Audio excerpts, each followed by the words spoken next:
அனைத்து இந்திய அண்ணா திராவிட முன்னேற்ற கழகத்தில் இருந்து பன்னீர்செல்வம் அவர்கள் முழுமையாக நீக்கப்பட்டு விட்டார் என்று எடப்பாடி பழனிசாமி அவர்கள் கூறுவதை ஏற்றுக்கொள்ள முடியாது என்று பன்னீர்செல்வத்தின் ஆதரவாளர் வைத்திலிங்கம் மனோஜ் பாண்டியன் தற்பொழுது அதிரடியான பேட்டி ஒன்றை அளித்துள்ளனர். என்ன காரணத்திற்காக பன்னீர்செல்வம் அவர்களை கட்சியிலிருந்து நீக்கினீர்கள் என்ற அறிவிப்பை மட்டும் வெளியிடட்டும், அதை நாங்கள் ஏற்றுக்கொள்கிறோம் என்று கடுமையான குற்றச்சாட்டை முன்வைத்திருக்கிறார் வைத்திலிங்கம் அவர்கள்.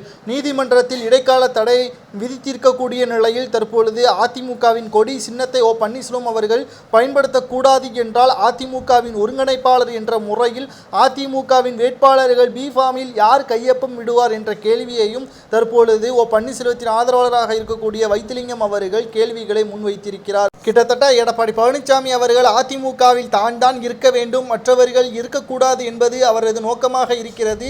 அதற்காகத்தான் கூவத்தூரில் நடைபெற்ற எம்எல்ஏக்கள் கூட்டத்தின் பொழுது பல விதமான மோசடிகளை எடப்பாடி பழனிசாமி அவர்கள் செய்தார்கள் என்றும், கூவத்தூரில் நடைபெற்று அதிமுகவில் சசிகலா அவர்களின் காலில் விழுந்து அதிமுகவின் முதல்வராக தேர்வு செய்யப்பட்டார். ஆனால் கடைசியில் சிறைக்கு செல்லந்த உடனேயே அதிமுகவில் இருந்து சசிகலாவை கட்சியிலிருந்து முழுமையாக நீக்கிவிட்டான் எடப்பாடி என்று கடுமையான குற்றச்சாட்டையும் முன்வைத்திருக்கிறார். இந்த நிலையில்தான் அதிமுகவில் இருந்து பன்னீர்செல்வத்தை யாராலும் நீக்க முடியாது, புரட்சித் தலைவர் ஜெயலலிதா அவர்களின் நேரடியான அரசியல் வாரிசு பன்னீர்செல்வம் அண்ணன் அவர்கள்தான் என்றும் தற்பொழுது வைத்திலிங்கம் அவர்கள் பேசியுள்ளார். இதற்காக நாங்கள் நீதிமன்றத்தையும் நாடுவோம், தேவைப்பட்டால் தேர்தல் ஆணையத்திடம் முறையீடு செய்வோம் என்று தற்பொழுது பன்னீர்செல்வத்தின் ஆதரவாளர்கள் கூறியுள்ளது எடப்பாடி பழனிசாமி அவர்களுக்கு அதிர்ச்சியை ஏற்படுத்தியிருக்கிறது. ஒட்டுமொத்தமாக அதிமுகவில் இருந்து பன்னீர்செல்வம் அவர்கள் நீக்கப்பட்டதாக வதந்திகளை தான் எடப்பாடி பழனிசாமியும் அவரது ஆதரவாளர்களும் பரப்பி வருகிறார்களே தவிர, முழுமையாக அதிமுகவின் ஒருங்கிணைப்பாளராக தற்பொழுது வரை பன்னீர்செல்வம் அவர்கள் தான் செயல்பட்டு வருகிறார் என்றும்,